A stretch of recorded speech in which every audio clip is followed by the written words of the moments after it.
Halo semuanya, selamat datang kembali. Coba deh, pernah nggak kepikiran, dari mana sih sebenarnya asal bulan yang tiap malam kita lihat itu?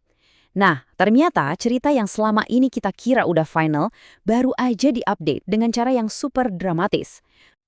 Kedengarannya kayak pertanyaan simpel ya, tapi jawabannya, wah ini bakal membawa kita mundur jauh banget ke masa-masa awal tata surya yang super kacau dan mengungkap salah satu tabrakan paling dahsyat dalam sejarah planet kita.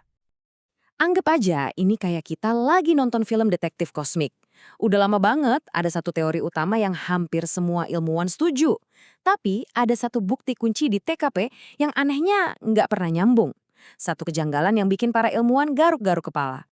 Oke, yuk kita mulai dari awal ceritanya.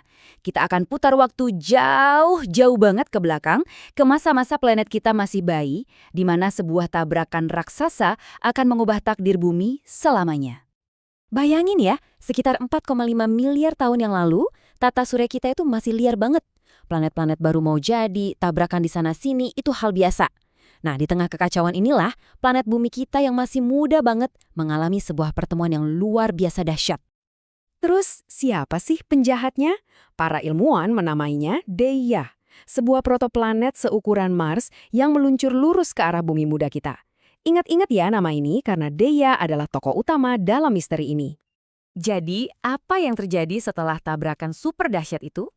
Nah, disinilah kita masuk ke teori klasiknya. Cerita yang dipegang teguh sama para ilmuwan selama puluhan tahun. Anggap aja ini draft pertama dari kisah asal-usul bulan. Teori klasik ini, yang kita kenal sebagai hipotesis dampak raksasa, bilang kalau tabrakan itu menciptakan cincin puing raksasa yang mengorbit bumi. Terus, dalam proses yang super lambat, bisa berbulan-bulan atau bahkan bertahun-tahun, gravitasi mulai bekerja. Pelan-pelan menyatukan semua puing itu sampai akhirnya jadi satu bola utuh, bulan kita. Nah, ini nih poin kuncinya. Menurut model ini, sebagian besar material yang kelempar ke orbit itu harusnya berasal dari si penabrak, Theia, bukan dari bumi. Jadi, kalau dipikir-pikir, komposisi bulan seharusnya beda jauh dong dari planet kita kan? Tapi disinilah plotnya jadi makin rumit. Ketika para astronot Apollo akhirnya berhasil bawa pulang barang bukti, yaitu batuan dari permukaan bulan, analisis terhadap batuan itu justru menceritakan kisah yang sama sekali berbeda. Para ilmuwan di seluruh dunia langsung deh meneliti batuan bulan ini. Mereka udah yakin banget bakal nemuin jejak kimia dari planet asing, dari Theia. Tapi yang mereka temukan malah sesuatu yang mengejutkan dan sama sekali nggak terduga. Ternyata, bulan dan bumi itu secara geologis kayak saudara kembar identik.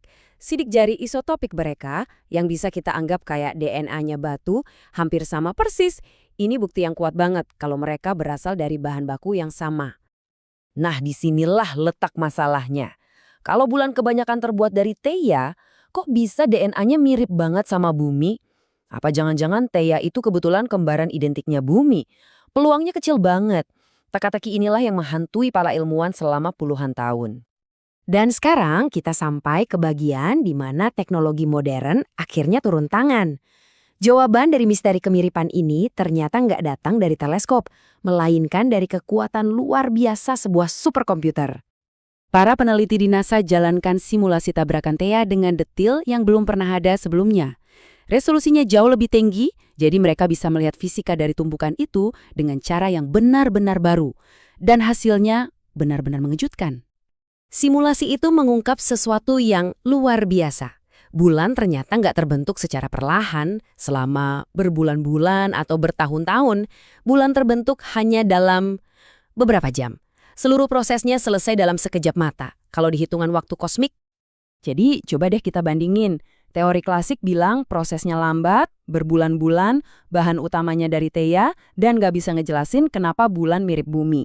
Nah, simulasi baru bilang prosesnya super cepat, cuma beberapa jam, bahan utamanya justru dari bumi, dan ini dengan sempurna memecahkan misteri kemiripan itu. Ini benar-benar perubahan total.